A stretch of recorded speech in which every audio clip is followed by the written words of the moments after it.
جس نے یہ زندگی دی ہے صرف وہی اس قابل ہے کہ یہ اسی کی پسند کے مطابق گزاری جائے. اس کی پسند و ناپسند ہم قرآن مجید میں پڑھ لیتے ہیں اور پڑھتے رہتے ہیں، لیکن جاننا ایک بات ہوتی ہے اور اس کے بعد اسے اپنی زندگی کا حصہ بنانا ایک دوسرا مرحلہ ہوتا ہے. لہذا بہت ضروری ہے کہ ہم جینے کے طریقے بھی سیکھیں اور مرنے کے بھی. جس کو جینا نہ آیا اس کی موت کیسی ہوگی؟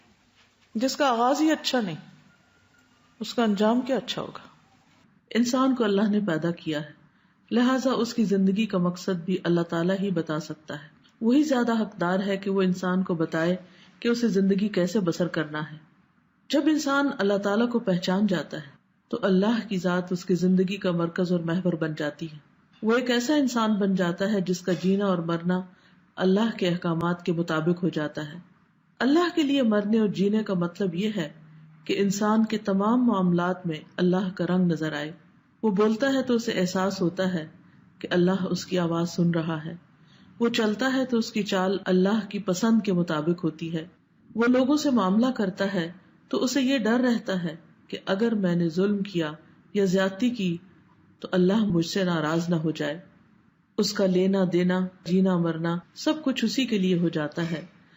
اس بات پر غور کریں تو پتہ چلتا ہے کہ انسان کی زندگی اللہ کی مرضی کے مطابق اسی وقت ہوتی ہے جب اس کی خواہشات، جذبات، دلچسپیاں، تعلقات، محبت اور نفرت اللہ کے تابع ہو جاتی ہے، اور یہی چیز دنیا اور آخرت میں کامیابی کا ذریعہ بنتی ہے. اگر کوئی شخص اس طریقہ زندگی کو چھوڑ کر زندگی بسر کرنا چاہتا ہے، اپنی خواہشات پر مبنی اور اپنی ہی پسند کی زندگی بسر کرنا چاہتا ہے جو اللہ سبحانہ تعالیٰ کی پسند سے ٹکراتی ہو، تو وہ اللہ سبحانہ تعالیٰ کے ہاں قبول نہیں.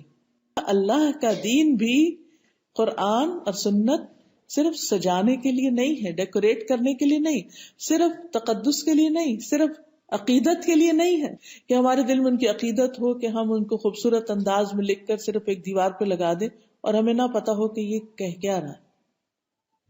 اچھی زندگی بسر کرنے کے لیے اور زیادہ سے زیادہ اس زندگی میں، اس دنیا کی زندگی میں بہترین انسان بن کر رہنے کے لیے، اور پھر برزخ کی زندگی کو خوبصورت بنانے کے لیے، اور اپنی آخرت کی ہمیشہ ہمیشہ کی زندگی کو خوبصورت بنانے کے لیے ایک ہی بات ہے، اور وہ ہے اس دین کو صحیح طور پر سمجھنا، اس کو جاننا، قرآن مجید اور نبی صلی اللہ علیہ وسلم کی سیرت اور سنت کے ساتھ مضبوط تعلق قائم کرنا، اس کو اپنے روزانہ کی زندگی میں اس طرح شامل کر لینا جس طرح ہم اپنے صحت کے لیے ایکسرسائز کو، کھانے پینے کو اور باقی چیزوں کو ضروری سمجھتے ہیں.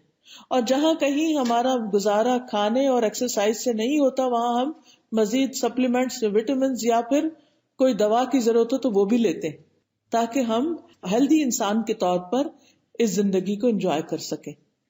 تو اسی طرح اگر ہم آخرت کو انجوائے کرنا چاہتے ہیں اور ایون دنیا کو بھی سکون کے ساتھ بسر کرنا چاہتے ہیں تو ہمارے لیے لازم ہے کہ ہم ان احکامات کو جانیں جو اللہ سبحانہ تعالیٰ نے اپنے بندوں کے لیے اس دنیا میں بھیجے ہیں.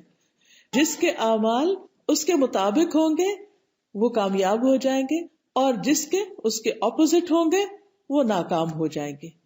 اس لیے ہمیں یہ ساری چیزیں ایک کے بعد ایک، چاہے وہ ایمان سے متعلق ہو، چاہے وہ ہمارے روزمرہ کی عبادات سے متعلق ہو، چاہے معاملات سے متعلق ہو، چاہے ادب، آداب اور مینرز سے متعلق ہو، سونے جاگنے، کھانے پینے، اٹھنے بیٹھنے کے، میل ملاقات، دوستی، ہر چیز کے جو آداب ہمیں زندگی میں سکھائے گئے ہیں، ہمارے دین نے ہمیں بتائے، ان سب چیزوں کے مطابق پھر ہمیں اپنی زندگی کو ڈھالنا ہوگا. انسان کی یہ نیچر ہے کہ وہ جس ماحول میں جاتا ہے اس کی بہت سی چیزوں کو دیکھ کر وہ اڈاپٹ کر لیتا ہے. بعض اوقات اس میں کچھ چیزیں تو اچھی ہوتی ہیں، لیکن کچھ چیزیں ایسی بھی ہو سکتی ہیں جو آپ کے دین سے مطابقت نہ رکھتی ہوں، اس سے ٹکراتی ہوں. لہٰذا اگر انسان کے پاس روشنی ہوگی، یہ روشن دین ہوگا جس کو نبی صلی اللہ علیہ وسلم نے فرمایا نا کہ میں تمہارے پاس روشن دین چھوڑ کر جا رہا ہوں، تو اگر وہ روشنی ہوگی تو انسان کو پہچان ہو جائے گی کہ یہ چیز میرے لیے ٹھیک ہے اور یہ چیز میرے لیے درست نہیں.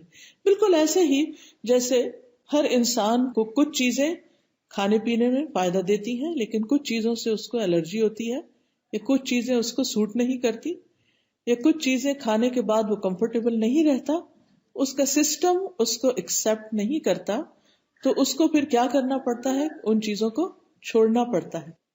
ورنہ بعض الرجیز تو آپ نے دیکھا ہوگا اتنی شدید ہوتی ہیں کہ لائف بھی رسک پر آ جاتی ہے اگر ان چیزوں کو نہ چھوڑا جائے. حالانکہ وہی چیزیں دوسرے مزے سے کھا رہے ہوتے ہیں اور انہیں اس سے کوئی بھی تکلیف نہیں ہوتی.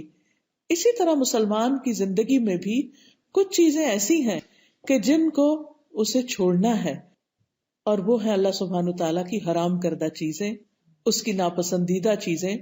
اگر وہ ان کو نہیں چھوڑے گا تو اس کی سکسیس اور آخرت میں اس کی زندگی رسک پر ہوگی اور اسے سخت نقصان ہو سکتا ہے.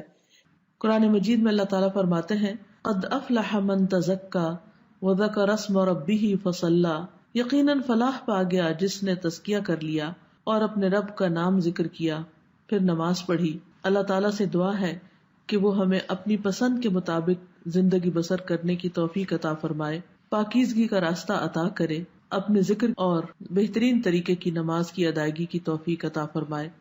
آپ سب کے لیے دعائیں اور نیک تمنائیں. السلام علیکم ورحمۃ اللہ وبرکاتہ.